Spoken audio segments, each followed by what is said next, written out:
While sky-high prices in grocery stores are getting a lot of attention, there's another issue that is often overlooked: the growing amount of food waste.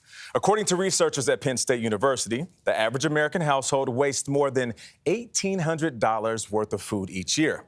Good Housekeeping Deputy Nutrition Director Stefani Sassos joins us with tips on how to extend the life of your groceries, cut down on food waste, and something we all should do: save you some money. Yeah, Good morning, Stefani. How are you doing? Good. Thank you for having me. It's great to be here. Glad you're here. So you say to prevent food waste, it starts with proper food storage. How so? Totally. Well, the first thing to make sure that you're noting is in the fridge, you don't want to overcrowd that fridge. You want to keep a little space in between items.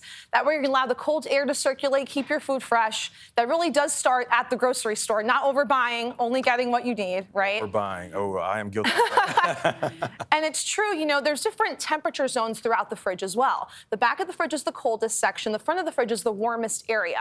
And the top shelf is warmer than the bottom shelf. So keep that in mind for highly perishable goods.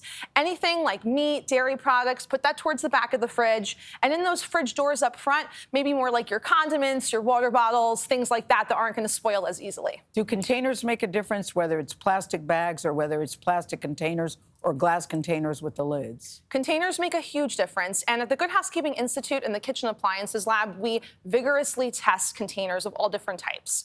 So our top pick is these Rubbermaid Brilliance containers. They're plastic. They have a great tight-fitting seal on the top with the lid. They're highly portable, super convenient. That's good for on the go. And then at home, some glass containers. Investing in a good set's a great idea. Our top pick is from True Seal. And the nice thing about those, they can go from the fridge to the freezer to the oven up to 425 degrees Fahrenheit. So really versatile. And I don't know about you, growing up, we had a million containers, and where are the lids? All mismatched.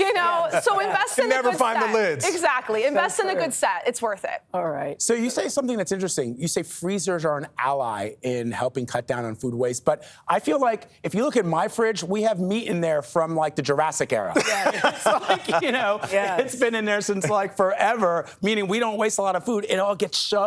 You don't even see the light when you turn on the... You don't even know what it is. You're like, what is this? And it's covered with ice burn. Right. Well, it's a good idea at least once a week to really take inventory of what's in the fridge and freezer, especially in the freezer. Even with the best intentions, things can get lost in the back. But your freezer is the ultimate tool for reducing food waste. I want you to think anytime something is about to turn, can I freeze it? Yes. And, there's a few different hacks with that. I know, Gayle, before you were asking me about bananas. Bananas, yes. So that's a big one. I think we've all seen it, all the bananas overripe on the table at the end of the week, right? So I want you to peel them. You're going to slice them and then put them on a baking sheet or a plate lined with parchment paper. You want to freeze it in those slices. If you just throw them all in a bag, it's going to get into a big clump. Yeah. You won't be able to use it. What's the point, right? Yeah. Once they're frozen, then you can put it in some sort of food airtight container or in a bag. Gotcha. Another little hack is for herbs.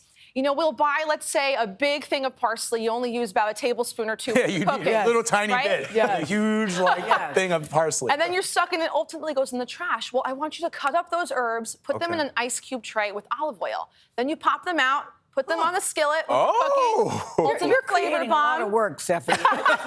Open up a can. What about expiration dates? Like I have eggs right now. That's a good March question. 29th. I should probably throw this March out. 29th? I know it's bad. Come on, Gayle. They're about to hatch in a little bit. I don't cook. But Like, that was a while expiration ago. dates, you can use it past the expiration date or the sell-by date, right? A lot of times you'll see a date on there and you assume it's an expiration date and you think I have to throw it out immediately. Well, typically these dates are best by dates, sell by dates, or use by dates. They're more indicative of quality and flavor, not necessarily that they've gone bad. So signs of spoilage you want to look for: a change in color, a weird texture, an unpleasant odor. Exactly. And the obvious things, mold, a bulging lid, things of that nature can also be a sign. But the USDA Food Safety and Inspection Service says most of these things are perfectly okay to consume after the date.